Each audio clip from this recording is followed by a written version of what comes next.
Hello बच्चों, online class में आपका स्वागत है। बीएसटीसी प्रथम वर्ष सेकंड पेपर शिक्षा के उद्देश्य एवं ज्ञान एवं पाठ्यचर्या। इसमें हम इकाई 2 का अध्ययन कर रहे हैं। इकाई 2 में हम जैन परंपरा में शिक्षा की अवधारणा के बारे में अध्ययन कर रहे हैं। इससे पहले हमने बौद्ध शिक्षा के बारे में पढ़ा और जैन परंपरा में भी हमने जैन परिचय, जिसमें महावीर स्वामी जी ने इस जैन दर्शन का सबसे अधिक प्रचार प्रसार किया। और जैन परंपरा के जो संस्थापक थे वो थे ऋषभदेव जी, जिन्होंने इस जैन दर्शन की स्थापना की।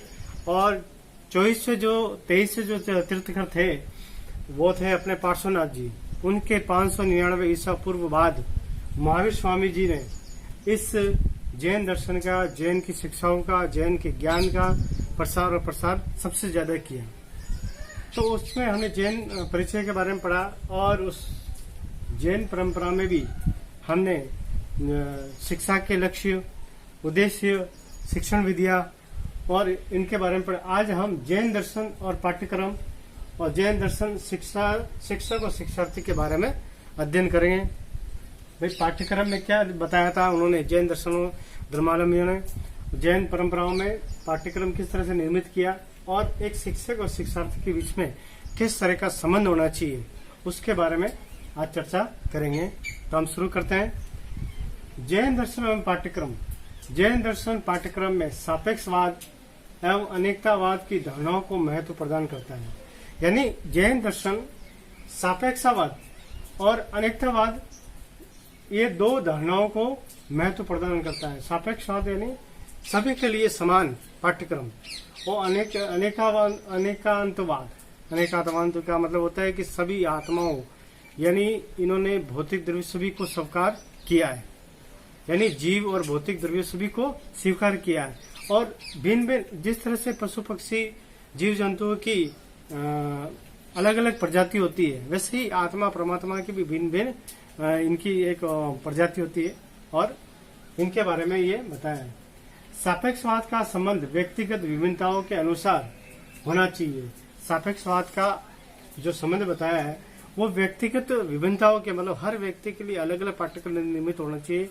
हर व्यक्ति के लिए मतलब उसकी बुद्धि लब्धि है, उसके मानसिक विकास है और उसका संवेगात्मक विकास है, शारीरिक विकास है, इसके हिसाब से पाठ्यक्रम निर्मित होना चाहिए। जैसे अभी पाठ्यक्रम निर्मित कैसा होता है, जैसे 1 से 5वीं है, फिर 6 से 8वीं, फिर 9वीं 10वीं 11वीं 12वीं, फिर कॉलेज। इस तरह से पाठ्यक्रम निर्मित किया जाता है। हर कक्षा के लिए अलग अलग पाठ्यक्रम होता है। छोटे बच्चों के लिए पाठ्यक्रम अलग होता है, बड़े बच्चों के लिए पाठ्यक्रम अलग होता है। तो इसी तरह से व्यक्तिगत विभिन्नताओं को देखते हुए पाठ्यक्रम निर्मित होना चाहिए ताकि वह प्रत्येक विद्यार्थी की रुचियों एवं आवश्यकताओं के अनुकूल हो। पाठ्यक्रम जैसे छोटे बच्चों की रुचि क्या होती है, बड़े बच्चों की क्या रुचि होती है, जिस आयु का बच्चा होता है उसी के अकॉर्डिंग रुचियां बनती है और छोटे बालक के अनुसार उसका वातावरण कैसा बनेगा, उस सभी चीजों को देखते हुए, उनकी रुचियों को, विद्यार्थी की रुचियों को देखते हुए, विद्यार्थी की आवश्यकताओं को देखते हुए पाठ्यक्रम निर्मित करना चाहिए, पाठ्यक्रम में सम्मिलित करना चाहिए। अनेकांतवाद का सिद्धांत यह भी कहता है कि पाठ्यक्रम सभी के लिए समान है। पाठ्यक्रम में आत्मिक व शारीरिक विकास की दृष्टि से उपयोग है। यानी पाठ्यक्रम में आत्मिक और शारीरिक विकास के भी मतलब विषयों को सम्मिलित करना चाहिए, जिससे व्यक्ति आध्यात्मिकता का मतलब गुण विकसित कर सके और आध्यात्मिकता के लिए को अपना सके। आध्यात्मिकता को अपना सके। अगर व्यक्ति जब तक मतलब किसी के प्रति आस्था नहीं रखेगा, किसी के प्रति विश्वास नहीं रखेगा, तब तक उसके अंदर मतलब वो किसी के प्रति रुचि कैसा पैदा होगी। रुचि पैदा करने के लिए आस्था और इन चीजों को होना चाहिए, जरूरी है। और जो वो है आत्मिक और शारीरिक विकास की दृष्टि से हो सकता है। ठीक है।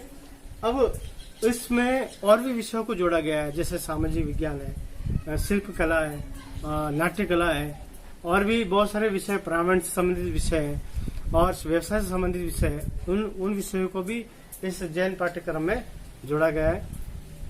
और अब हम जैन दर्शन व शिक्षक और शिक्षार्थी का संबंध, यानी जैन दर्शन में एक शिक्षक के लिए क्या उत्तरदायित्व बताएं, एक शिक्षक का कैसा व्यवहार होना चाहिए, एक शिक्षक की किस तरह से शिक्षण विद्या होनी चाहिए, उसके अंदर कैसे उसका कैसा व्यक्तित्व होना चाहिए, और शिक्षार्थी के किस तरह से गुण होने चाहिए, एक शिक्षार्थी के अंदर एक शिक्षक के प्रति कैसा व्यवहार होना चाहिए, इन बातों को भी इस पाठ्यक्रम में शामिल किया गया है। जैन दर्शन में पाठ्यक्रम में इसमें 2 शब्दों का प्रयोग किया है, एक तो है आचार्य और एक है उपाध्याय।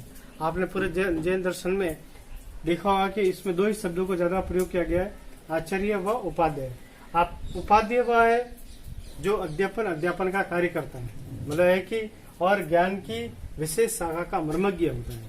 यानी उपाध्याय कौन होता है? जो टीचर होता है, जो पढ़ाता है, किसी विषय को पढ़ाता है और उस विषय के बारे में उसको पूरी जानकारी होती है, पूरा ज्ञान होता है।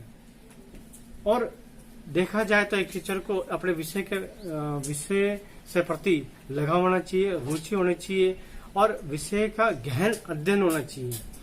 हम अगर किसी को शिक्षा दे रहे हैं और ज्ञान हस्तांतरित कर रहे हैं तो हमें उस विषय के बारे में संपूर्ण जानकारी होनी चाहिए, तभी हम उस ज्ञान को हस्तांतरित कर सकते हैं। आधी अधूरी जानकारी हमेशा प्रश्न खड़ा करती है, इसलिए हम जब भी अगर हम शिक्षक है, हमें अगर कोई टॉपिक पढ़ाना है या हमें किसी विषय के बारे में बताना है तो उसकी संपूर्ण जानकारी होना आवश्यक है, तभी हम उसके एक विश्लेषण के रूप में पढ़ा सकते हैं, उसको पूरी जानकारी दे सकते हैं। तो एक जैन दर्शन में भी उस शिक्षक को उपाध्याय कहा जाता था और वो उस अपने विषय में ज्ञान की विशेष शाखा का मर्मज्ञ, मतलब विशेष ज्ञान रखता था, विशिष्ट ज्ञान रखता था और वो ज्ञान बच्चों को देता था। तो उसका व्यवहार होता था वो बहुत अच्छा होता था। एक शिक्षक का जैसे आचार्य सदैव सदाचार का साक्षात रूप होता है, यानी आचार्य अपने आप में एक सदाचार का साक्षात रूप है, यानी एक साक्षात्कारकार है, यानी एक सादगीपूर्ण जिंदगी जीता है, एक सादगी जैसे कपड़े पहनता है, अच्छी वाणी होती है, प्रभावशाली वाणी होती है, उसका व्यक्तित्व प्रभावशाली होता है, उसकी हर बात में कहीं न कहीं एक प्रभाव छोड़ने वाली बातें होती है। और उसका जो व्यवहार होता है वो ईमानदारपूर्ण होता है, कर्तव्यनिष्ठ होता है, उत्तरदायित्वपूर्ण होता है, जागरूक होता है, जिज्ञासापूर्ण होता है, रुचिपूर्ण होता है, आनंदपूर्ण होता है, विनोद प्रिय होता है।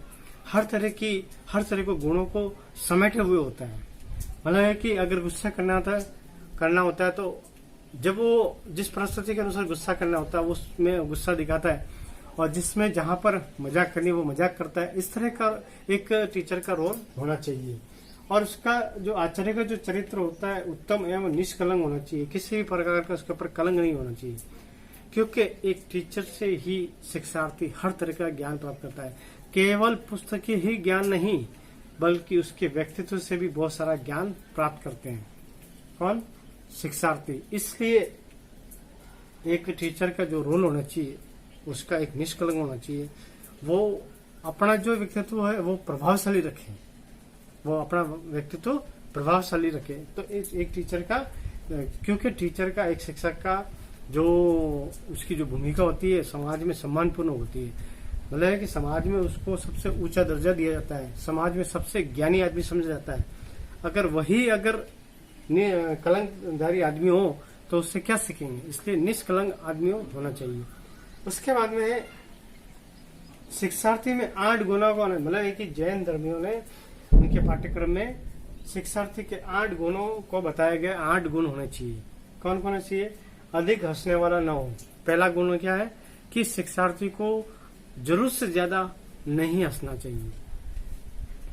मतलब है कि जहां बात आती है या बात आने के मतलब कुछ भी अगर कोई हंसने वाली बात हो तो वहां पे मुस्कुराना चाहिए, न कि रावण की तरह हंसना चाहिए।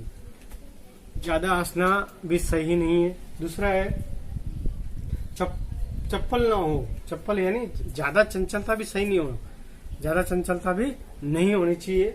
फिर इंद्रियों पर नियंत्रण करने वाला हो, अपनी 5 इंद्रियों को नियंत्रण करने वाला हो, क्योंकि आज के वर्तमान युग में जो व्यक्ति है वो अपनी इंद्रियों का गुलाम है।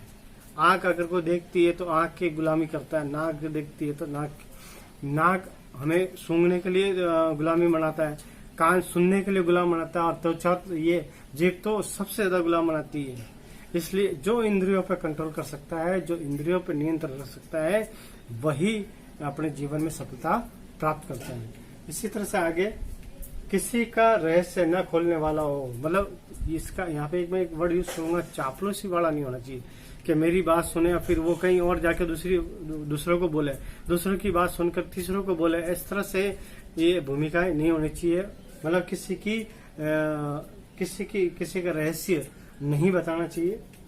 कटु कथन न कहने वाला हो, यानी झूठ बोलने वाला ना हो, यानी कड़वाहट नहीं होनी चाहिए। मतलब कि ऐसे गंदे शब्द नहीं बोलने वाला हो, प्रेम हो, सादगीपूर्ण शब्द बोले, ऐसे उसके अंदर गुण होने चाहिए।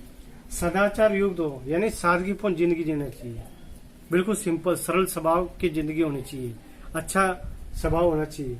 लोभ का त्याग करने वाला हो, किसी प्रकार की लालच ना हो, किसी प्रकार की लालच ना हो, लालच नहीं रखनी चाहिए, लालच बुरी बला होती है, किसी प्रकार की लालच नहीं होनी चाहिए। सत्य बोलने वाला हो और हमेशा सत्य कथन कहने वाला हो, सत्य निवासी हो, सत्य का ही सहारा लेता हो।